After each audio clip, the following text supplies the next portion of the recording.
നൂറിന്റെ പെരുമാറിൽ ഞങ്ങളുടെ നേതാവുണ്ടെങ്കിൽ ലക്കൊടിയാണ് കട്ടായം. ആ ഉഷാറൊക്കെ എവിടെ പോയി?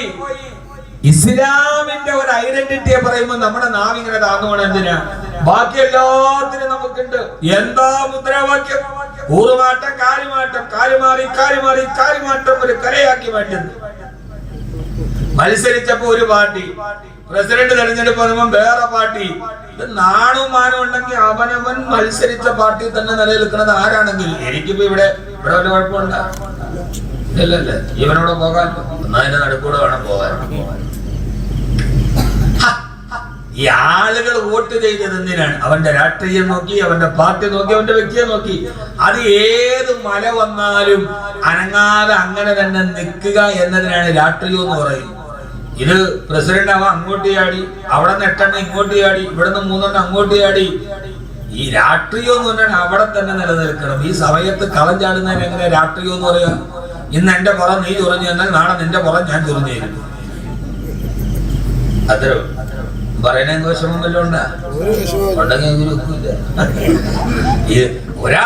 ഒരാള് പോസ്റ്ററിൽ ഞാൻ ഇന്ന പാർട്ടിയുടെ സ്ഥാനാർത്ഥി എന്നെ വോട്ട് ചെയ്യണം എന്ന് പറഞ്ഞ് വീട് വീടാന്തരം കയറി ഇറങ്ങി വോട്ട് ചോദിച്ച് ജയിച്ചു കഴിഞ്ഞപ്പോ ദാ കിടക്കുന്ന 8 അപ്പുറം, 4 ഇപ്പറെ.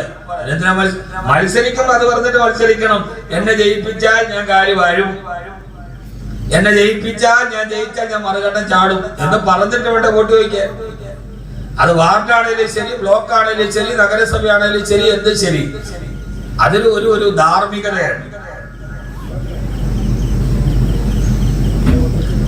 അല്ലാഹു നമുക്ക് തൗഫീഖ് നൽകട്ടെ. അല്ലാഹു തൗഫീഖ് നൽകട്ടെ. ആ മേയറൊക്കെ 5 വർഷം കഴിയുമ്പോൾ മാറൂലേ? ഇതിപ്പോ എത്ര കഷ്ടപ്പെട്ടാലും മാറും. മാറാത്ത നേരാ ഇവിടെ കുട്ടികൾ ഇരിപ്പുണ്ട്. ഹാഫിള് അവ മരിച്ചാലും ഹാഫിള് മരിച്ചെന്ന് പറയുള്ളൂ അല്ലെ? ഇപ്പൊ തിരുവനന്തപുരത്ത് IPS ഉദ്യോഗസ്ഥ മത്സരിച്ച് എന്നപ്പോ അവിടെ ഓഫീസിനടിയാ. തിരുവനന്തപുരത്ത് ഇരിക്കാൻ ഓഫീസില്ലാതെ അടിയോടടി. അപ്പോ ആ IPS ഉദ്യോഗസ്ഥ മത്സരിച്ചപ്പോ അവര് പോസ്റ്റൽ IPS എന്ന് വെച്ചു. എതിർ സ്ഥാനാർത്ഥി കേസ് കൊടുത്ത് റിട്ടയർഡ് ആണ്, IPS മാറ്റണോ? പിന്നെ അത് പോസ്റ്റർ റിട്ടയർഡ് IPS എന്നാക്കി. എന്റെ പൊന്നു സഹോദരങ്ങളെ, ഈ ദുനിയാവിൽ എന്തൊക്കെ കഷ്ടപ്പെട്ട IPS ആയോ IAS ആയോ റിട്ടയർഡ് ആയോ തീർന്നു, മാറ്റിയേ പറ്റും.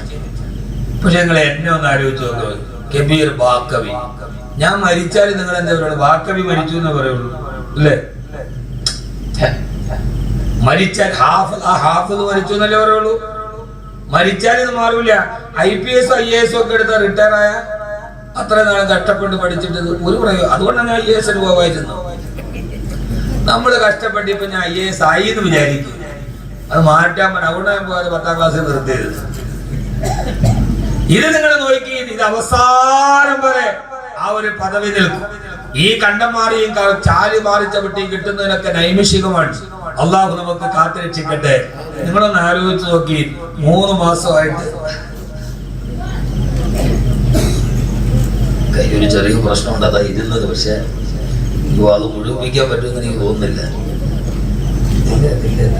ചെറിയ പ്രശ്നമാണ്, മസിലിന്റെ പ്രശ്നം. വയനാട് യാത്ര കഴിഞ്ഞ് കാറിൽ യാത്ര ചെയ്തപ്പോ ഒരു പൊസിഷൻ തെറ്റിക്കിടന്ന് ഉറങ്ങിയതാണ്. അപ്പൊ തുടങ്ങിയ മസിൽ വരുന്നത് ഇപ്പൊ അത് ഭയങ്കരമായിട്ട് നടക്കാൻ പറ്റുന്നില്ല.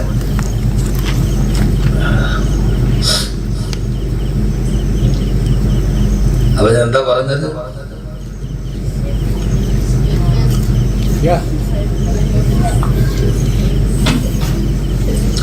2 മാസം വീട്ടില് ഭക്ഷണമില്ലാതിരുന്നിട്ടും പട്ടിണിയായിരുന്നിട്ടും അവരുടെ ജീവിത സുഖമാണ്. ഭർത്താവ് മരണപ്പെട്ടപ്പോ പറയാണ്, കാന ഖുലുഖുഹു അൽ ഖുർആൻ. എന്റെ ഭർത്താവ് ഖുർആൻ പറഞ്ഞ ഭർത്താവായിരുന്നു. എങ്ങനെയാണ് സഹോദരങ്ങളെ ഇത് സാധ്യമാവുക? അതിനൊരൊറ്റ കാര്യമുള്ളൂ. ഇവിടെ നോക്ക്. പടച്ചോൻ പറയുന്ന ഒരായത്താണ് ഞാനീ പറയുന്നത്. ഇക്കാര്യനെ കുറിച്ച് പറയാൻ പടച്ചോൻ പറയാണ്, ജീവിതത്തിൽ ഇങ്ങനെ സന്തോഷകരമായി ജീവിക്കണമെങ്കിൽ ഒരു കാര്യം ഓർത്താൽ മതി. നിങ്ങളിൽ തന്നെയുള്ള മനുഷ്യരെയാണ് അല്ലാഹു നിങ്ങൾക്ക് ഇണയാക്കി തന്നത്, മലക്കുകളെയല്ല. ഇത് മനുഷ്യരാണ് എന്ന് കരുതിയാൽ മാത്രം മതി. ആ ആയത്തിന്റെ വിവക്ഷ എങ്ങനെയാണ്? ഖലഖലക്കും മിൻ അൻഫുസിക്കും. നിന്റെ ജീവിതത്തിലേക്ക് കയറി വന്ന പെണ്ണില്ലേ, അത് മലക്കോ ജിന്നോ ഒന്നുമല്ല, അത് നിങ്ങളിൽ തന്നെയുള്ള മനുഷ്യനാണ്. തെറ്റുപറ്റുന്ന മനുഷ്യൻ, അബദ്ധങ്ങൾ പറ്റുന്ന മനുഷ്യൻ, പിഴവുകൾ സംഭവിക്കുന്ന മനുഷ്യൻ. അതുകൊണ്ട് ആ വന്നതൊരു മനുഷ്യനാണെന്ന് കരുതിയാൽ മതി, ദാമ്പത്യ ജീവിത സുഖകരമാവും. നിങ്ങളൊന്ന് ആലോചിച്ച് നോക്കി, പടച്ചവൻ പറയുന്ന ഒരായത്തിൽ എന്തൊക്കെ അർത്ഥങ്ങളാണ്. മിൻ അൻഫുസിക്കും, അത് നിങ്ങളെപ്പോലൊരു മനുഷ്യനാണ്.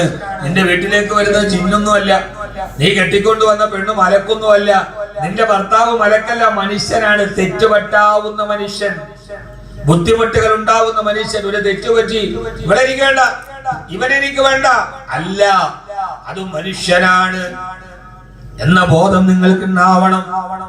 ആ ഒരു വിട്ടുവീഴ്ചയും, അവളൊരു മനുഷ്യ സ്ത്രീയല്ലേ, അവളൊരു മനുഷ്യത്തിയല്ലേ. എന്തേടി പാത്രം കഴുകാത്തത്, എന്തേ ഡൈനിങ് ടേബിൾ ഇങ്ങനെ നടക്കണത്? വൈകുന്നേരം വന്നു ഹാജിയാര്, ഹോജ രാജാവായ ഹാജിയാര് രാവിലെ പോയിട്ട് വൈകുന്നേരം വന്നു. 7 മണിയായപ്പോ അവക്കെന്ന് വയറുവേദനയും ചെറിയ അസ്വസ്ഥതയൊക്കെ ഉണ്ട്. എവിടെയാണ് ബെഡ്ഷീറ്റ് ഇങ്ങനെ കിടക്കണത്, കസേര എന്താ ഇങ്ങനെ കിടക്കണത്, കുട്ടിയുടെ യൂണിഫോം അവിടെ കിടക്കണു.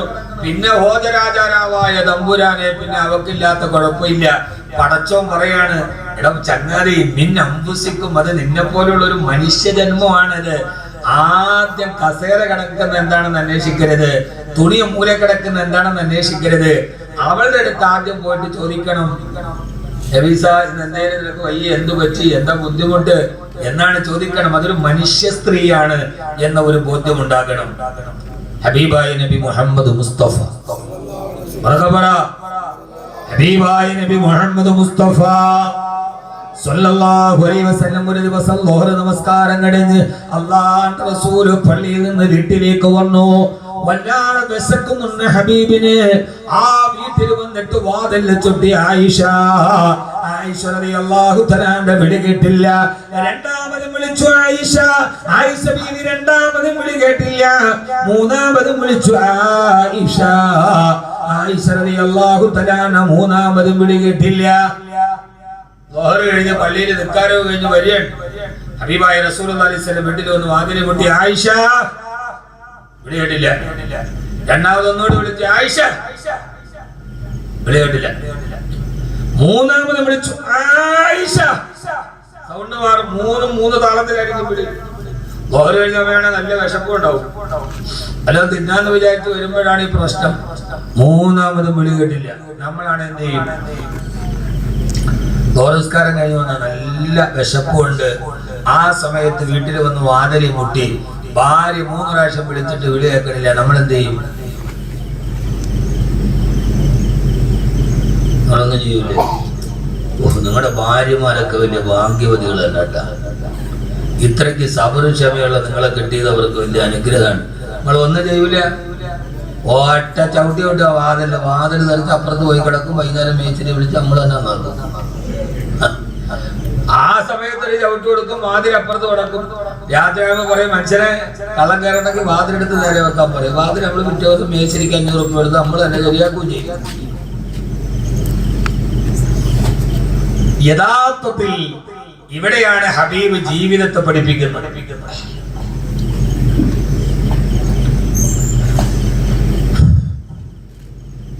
ഹബീബായ റസൂലുള്ളാഹി സ്വല്ലല്ലാഹു അലൈഹി വസല്ലം ആ വാതിലുമല്ലേ കുറ്റിയിട്ടിട്ടില്ല. അല്ലാഹുവിന്റെ റസൂലുമല്ലേ വാതിലങ്ങ് കൈകൊണ്ട് തുറന്നപ്പോ ആയിഷ റളിയല്ലാഹു തആല അവിടുത്തെ വീടിന്റെ ഭിത്തിയില് ചാരിയിരുന്നുറങ്ങുകയാണ്. ആ മാവ് കുഴച്ച മാവ് അങ്ങനെ തന്നെ ആയിഷ ബീവിയുടെ കയ്യിലിരിക്കുന്നുണ്ട്. പത്തിരി ഉണ്ടാക്കി ആ മാവ് കുഴച്ച് വെച്ചോണ്ടിരുന്നിട്ട് മുമ്പിലാത്തി ഉറങ്ങിപ്പോയി. ആ പത്തിരി കുറച്ച മാവ് കയ്യിൽ ഇങ്ങനെ തന്നെ ഇരിക്കുന്നുണ്ട്. ആയിഷ ബീവി ഭിത്തിയിൽ ചാരിയിരുന്ന് ഇങ്ങനെ ഉറങ്ങാൻ. ഹബീബായ നബി തങ്ങൾ നോക്കിയപ്പോ നിങ്ങളൊന്ന് ആലോചിച്ച് നോക്കി, നമ്മൾ കയറി വാതിൽ തുറന്ന് നോക്കുമ്പോ പത്തിരി ഉണ്ടാക്കാൻ വന്ന ഈ സാധനം ആ പത്തിരിയുടെ മാവ് കൈ പിടിച്ചിട്ട് ഭിത്തിയിൽ ചാരി കിടന്ന് ഉറങ്ങാണ്. നമ്മൾ എന്ത് ചെയ്യും? നമ്മുടെയൊക്കെ ഒരു പ്രതികരണം എന്തായിരിക്കും?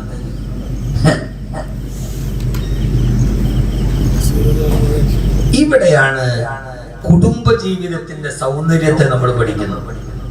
ഹബീബായ നബി സല്ലല്ലാഹു അലൈഹി വസല്ലം എന്ത് ചെയ്തു എന്നറിയോ? ഒന്നും ചെയ്തില്ല. മെല്ലെ ശബ്ദമുണ്ടാക്കാതെ നടന്നു പോയി. ഹബീബായ നബി തങ്ങൾ ആയിഷ ബീവിയുടെ അടുത്ത് പോയി മെല്ലെ ശബ്ദമുണ്ടാക്കാതെ ഇരുന്നു. എന്നിട്ട് ആ വിരലുകൾക്കിടയിൽ നിന്ന് മാവ് മെല്ലെ ഇങ്ങ് ഊരിയെടുത്തു. ആയിഷ ബീവി ഉറക്കം വിട്ടില്ല.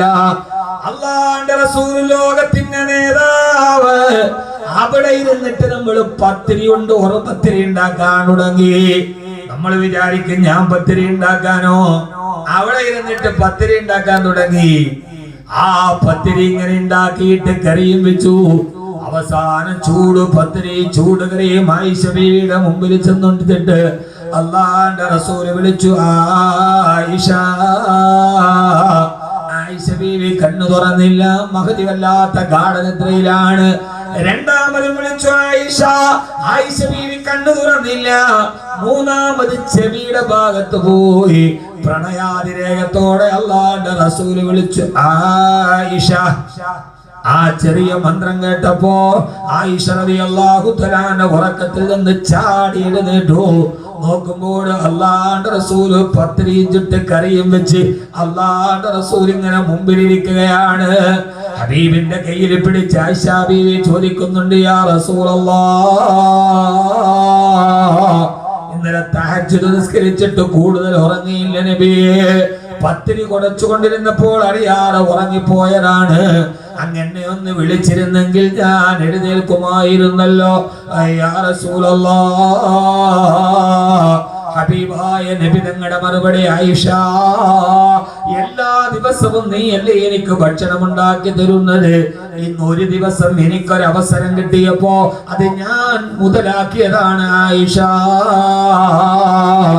അനിയന്ത്രിതമായ ദേഷ്യം വന്ന് ഭാര്യയെ ശകാരിക്കാൻ കിട്ടുന്ന ഒരു അവസരം പോലും ദാമ്പത്യ ജീവിതത്തിന്റെ പ്രണയമാക്കി മാറ്റിയ ഹബീബായ നബി മുഹമ്മദ് മുസ്തഫ സല്ലല്ലാഹു അലൈഹി വസല്ലം ആരാണ് തന്റെ ഭാര്യ ചാരിയിരുന്ന് ഉറങ്ങുമ്പോ ആരാണ് മറുഭാഗത്തിരുന്ന് മാവ് കൊടുക്കുന്നത്, ആരാണ് ഇറച്ചി കഴുകുന്നത്, ആരാണ് ഭക്ഷണം ഉണ്ടാക്കുന്നത്? വലിപ്പമോ ചെറുപ്പമോ തടസ്സമല്ല, പേരും വിലാസമോ തടസ്സവുമല്ല. ആർക്കു വേണ്ടിയാണോ ഈ ഭൂലോകം സൃഷ്ടിക്കപ്പെട്ടത്? ആർക്കു വേണ്ടിയാണോ ചന്ദ്രൻ ഉദിച്ചത്? ആർക്കു വേണ്ടിയാണോ സൂര്യൻ പുഞ്ചിരി പൊഴിച്ചത്? ആർക്കു വേണ്ടിയാണോ നക്ഷത്രങ്ങളെ താരാട്ട് പാടിയത്? ആർക്കു വേണ്ടിയാണോ, ആരോടാണോ കല്ലുകൾ സലാം പറഞ്ഞത്? ആരോടാണോ മാൻപേടകൾ ഓടി വന്ന് പുഞ്ചിരിച്ചത്?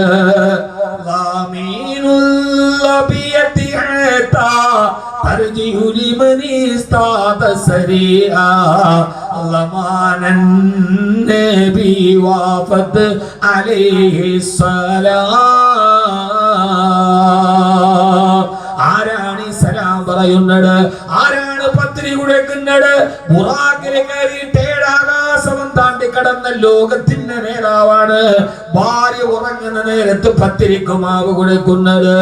സാഹിബുൽ ബുറാഖി വറഫറഫിൽ ഇലാ റസൂലുള്ളാഹ് സലവാത്തുൻ തഹിയാത്തുൻ അലൈഹി സലാം.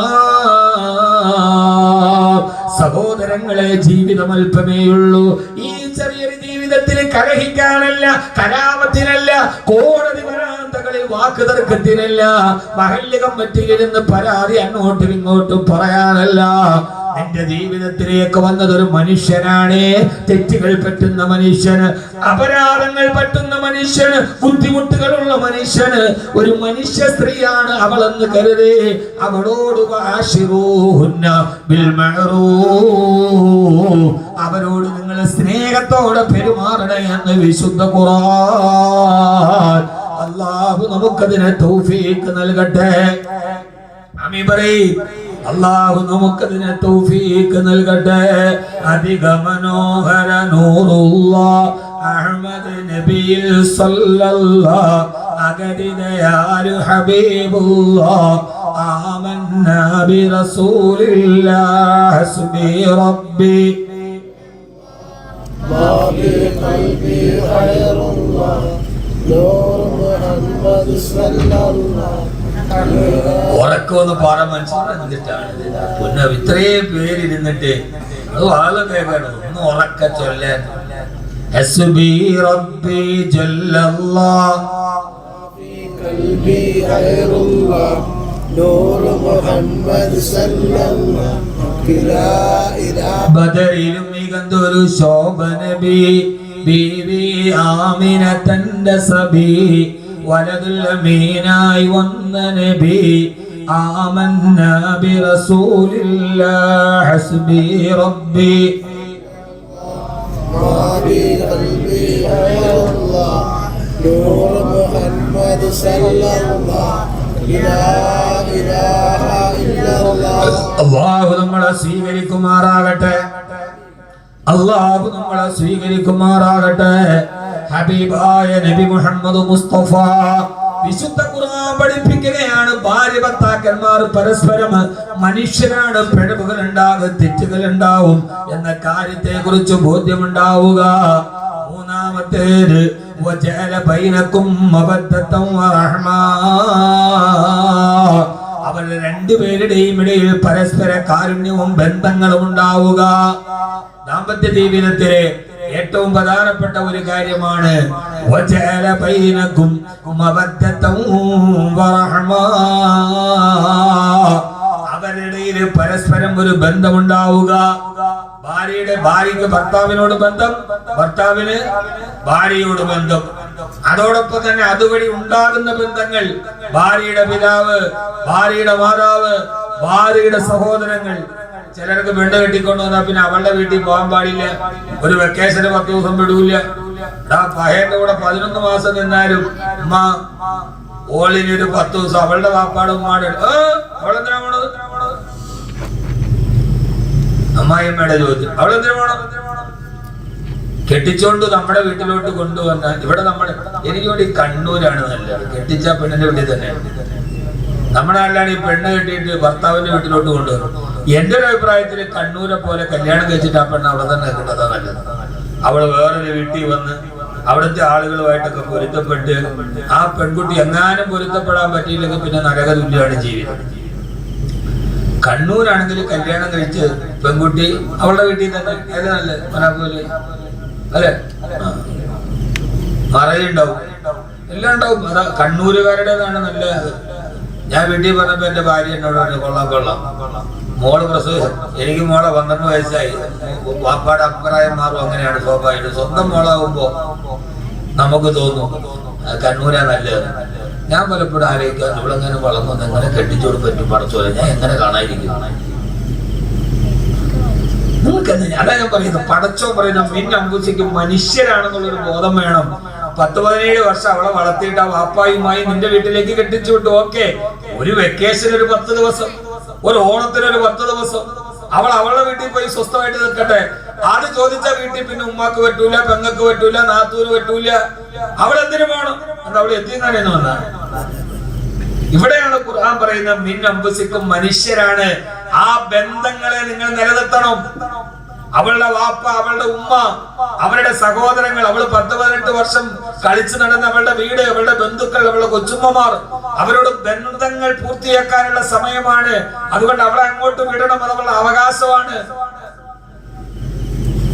ഇതൊക്കെ പറഞ്ഞ ആളുകൾക്ക് വേണമെങ്കിൽ മൊയ്ലിയാരെ വാതിനെ വിളിക്കരുതെന്ന് പറയാം അടുത്ത വർഷം. ഏതായാലും ഞാൻ പറഞ്ഞില്ല. നബി സല്ലല്ലാഹു അലൈഹി വസല്ലമക്ക് ഏറ്റവും സ്നേഹം ആരോടാണ്? ആയിഷ ബീവിയോടാണ്. ആയിഷ ബീവി റളിയല്ലാഹു അൻഹയോട് അല്ലാഹുവിന്റെ റസൂലിന് ഭയങ്കര സ്നേഹമാണ്. അപ്പൊ ബാക്കിയുള്ള ഭാര്യമാർക്ക് മുഴുവനും പ്രശ്നമായി. ആയിഷ ബീവിയോട് മാത്രം ഇത്ര സ്നേഹം കൂടുതലാണ്. ഞങ്ങൾക്ക് കൂടി അവകാശപ്പെട്ട സ്നേഹമാണത്. അതുകൊണ്ട് ആയിഷയോട് മാത്രം സ്നേഹം ഉണ്ടാവാൻ പാടില്ല. ചെറുപ്പക്കാര് കേട്ടോളി, ഇവിടുത്തെ യുക്തിവാദികളും നിരീശ്വരവാദികളും പറയുന്നത് പോലെ ആയിഷ ബീവിയോടുള്ള സ്നേഹം ആ ചെറുപ്പത്തിനോടുള്ള സ്നേഹമല്ല. പിന്നെയോ അങ്ങനെ എല്ലാ ഭാര്യമാരും കൂടെ ഒരുമിച്ച് കൂടി എന്നിട്ട് മഹരിയായ ഫാത്തിമ റളിയല്ലാഹു അൻഹയോട് പറഞ്ഞു, ഫാത്തിമ, നിന്റെ വാപ്പാടെ അടുക്കൽ പോയിട്ടൊന്ന് ഞങ്ങളുടെ പരാതി പറയണം. ആയിഷ ബീവിയോട് അല്പ സ്നേഹം കൂടുതലാണത് അവസാനിപ്പിക്കാൻ പറയണം. എല്ലാവരുടെയും പ്രതിനിധിയായി ഫാത്തിമ റളിയല്ലാഹു അൻഹ പോകുമ്പോ ആയിഷ റളിയല്ലാഹു തആല പറയാ, ഞാനും എന്റെ ഹബീബായ നബി തങ്ങളും ഒരു പുതപ്പ് മൂടിയിട്ട് അതിന്റെ അർദ്ധഭാഗം വരവയറിന്റെ ഭാഗം മാത്രം മറച്ചിട്ട് ഞങ്ങൾ രണ്ടുപേരും കിടക്കുമ്പോ ഞങ്ങളുടെ ജീവിതത്തിലെ സ്വകാര്യ നിമിഷത്തിൽ ഞങ്ങൾ കിടക്കുകയാണ്. അപ്പോഴാണ് സമയത്താണ് ഫാത്തിമ ബീവി കടന്നു വരുന്നത്. ഈ എന്തേ മോളെ ഫാത്തിമ റളിയല്ലാഹു അൻഹ വാപ്പയോട് പറഞ്ഞു, വാപ്പാ ഇന്ന അസ്വാദക യുനാസിദിനകൽ അദിലത ബിബിനതി ഇബ്നി അബീ ഖുഹാഫ. അബൂ ഖുഹാഫയുടെ മകന്റെ മകളോട്, അബൂ ഖുഹാഫയുടെ മകൻ സിദ്ദീഖ് റളിയല്ലാഹു അൻഹു, സിദ്ദീഖ് റളിയല്ലാഹു അൻഹുവിന്റെ മകൾ സിദ്ദീഖ റളിയല്ലാഹു അൻഹ, ആയിഷത്തു സിദ്ദീഖ, സിദ്ദീഖ ബിന്ത് സിദ്ദീഖ്, സിദ്ദീഖിന്റെ മകൾ സിദ്ദീഖ റളിയല്ലാഹു അൻഹ ആയിഷ ബീവിയോട് അല്പം സ്നേഹം കൂടുതലാണെന്ന് ബാക്കിയുള്ള ഭാര്യമാർക്ക് പരാതിയുണ്ട്. അത് പറയാൻ അവരുടെ പ്രതിനിധിയായിട്ട് തന്നെ പറഞ്ഞു വിട്ടതാണ് നബിയെ. ആയിഷ റളിയല്ലാഹു അൻഹ പറയാ, മകള് വന്നത് എനിക്ക് അങ്ങനെ ഇഷ്ടപ്പെട്ടില്ല, എന്നാലും നിശബ്ദമായിരുന്നു. അല്പനേരം നിന്റെ പൊന്നുമോളുടെ മുഖത്ത് നോക്കിയിട്ട് അല്ലാഹുവിന്റെ റസൂൽ ചോദിച്ചു, ആയിഷ വാപ്പ ഒരു കാര്യം പറഞ്ഞാൽ നീ കേൾക്കുമോ മോളെ? എന്തേ ഉപ്പ? അല്ലാഹുവിന്റെ റസൂൽ പറഞ്ഞു, ഫാത്തിമ എനിക്ക് ആയിഷയോട് സ്നേഹം കൂടുതലാണെന്നുള്ളത് ശരിയാണ്, അതുകൊണ്ട് അഹിബ്ബി ആയിഷ, നീ എന്നെ ആയിഷയെ സ്നേഹിച്ചോളൂ മോളെ. ആരോടുള്ള സ്നേഹ കൂടുതലിനെ കുറിച്ച് പരാതി പറയാനാണോ വന്നത്? അവരോട് തന്നെ നീ സ്നേഹിക്കാൻ പറഞ്ഞപ്പോ തന്റെ പിതാവിന്റെ മറുപടിയിൽ തിരിച്ചുപോയി ഫാത്തിമ റളിയല്ലാഹു അൻഹ. മറ്റുള്ള ഭാര്യമാര് ചോദിച്ചു, ഫാത്തിമ എന്ത് പറഞ്ഞു? ഞാൻ നിങ്ങളെ പറഞ്ഞപ്പോ ഉപ്പ പറഞ്ഞു ആയിഷ ബീവിയെ ഞാൻ സ്നേഹിക്കണമെന്ന്. അത് കേട്ടപ്പോ ഞാൻ തിരിച്ചു വന്നു അത്രേ. മറ്റുള്ള ഭാര്യമാര് പറഞ്ഞു അത്രേ, ഇല്ല ഫാത്തിമ, ഒന്നുകൂടി പോയി പറയില്ല, ഇല്ല, എന്റെ വാപ്പയോട് ഞാൻ ഇനി ഇക്കാര്യം പറയാൻ പോകുന്ന പ്രശ്നമില്ല. അവസാനം എല്ലാ ഭാര്യമാരും കൂടി അടുത്തതായി സൈനബ് റളിയല്ലാഹു തആല തീരുമാനിച്ചു, സൈനബേ നീ പോയി പറയ. കാരണം ആയിഷ ബീവിയോട് സൗന്ദര്യത്തിൽ കടപിടിക്കുന്ന ആളാ സൈനബ് ബിന്ത് ജഹ്ഷ് റളിയല്ലാഹു അൻഹാ. ആയിഷ ബീവി പറയുന്നുണ്ട്, സൈനബ് ഫൈനാ സവ്വാമത്തുൻ ഖവ്വാമ. സൈനബ് ബീവി നല്ല നോമ്പ് പിടിക്കുന്ന ആളാ, കൂടുതൽ നിസ്കരിക്കുന്ന ആളാ, ഞങ്ങളുടെ കൂട്ടത്തിൽ ഏറ്റവും ഖുർആൻ ഓതുന്ന ആളാ, നല്ല പെണ്ണാണ് സൈനബ്. പക്ഷേ വലാകിൻ ഹിദ്ദ, മുൻകോപം ഒരൽപ്പം കൂടുതലാണ്. സൈനബ് ബീവിയെ കുറിച്ച് പറയാൻ, നല്ല നോമ്പുകൊണ്ട് നിസ്കാരം കൊണ്ട് ഖുർആൻ ഓതും, പക്ഷേ വലാകിൻ ഹിദ്ദ, ഒരൽപ്പം മുൻകോപം കൂടുതലാണ്. അങ്ങനെ ഒത്തിരി സൈനബുമാർ ഇവിടെയും കാണും. നിസ്കാരമുണ്ട്, നോമ്പുണ്ട്, ദിക്റുണ്ട്, എല്ലാം ഉണ്ട്, ദേഷ്യം വന്ന കാണൂല. ബാക്കിയൊക്കെ ഓക്കെ. നോമ്പോട് നോമ്പ്, നിസ്കാരത്തോട് നിസ്കാരം, ദിക്റോട് ദിക്റ്. ഇടഞ്ഞാല് കൊമ്പനടഞ്ഞ മാതിരിയ. കണ്ണ് മാത്രമേ വെളിയിൽ കാണുള്ളൂ, ബാക്കിയെല്ലാം മൂടിയിട്ടിട്ടുണ്ടാവും. പക്ഷേ ദേഷ്യം വന്നാൽ പിടിച്ചാൽ കിട്ടൂല.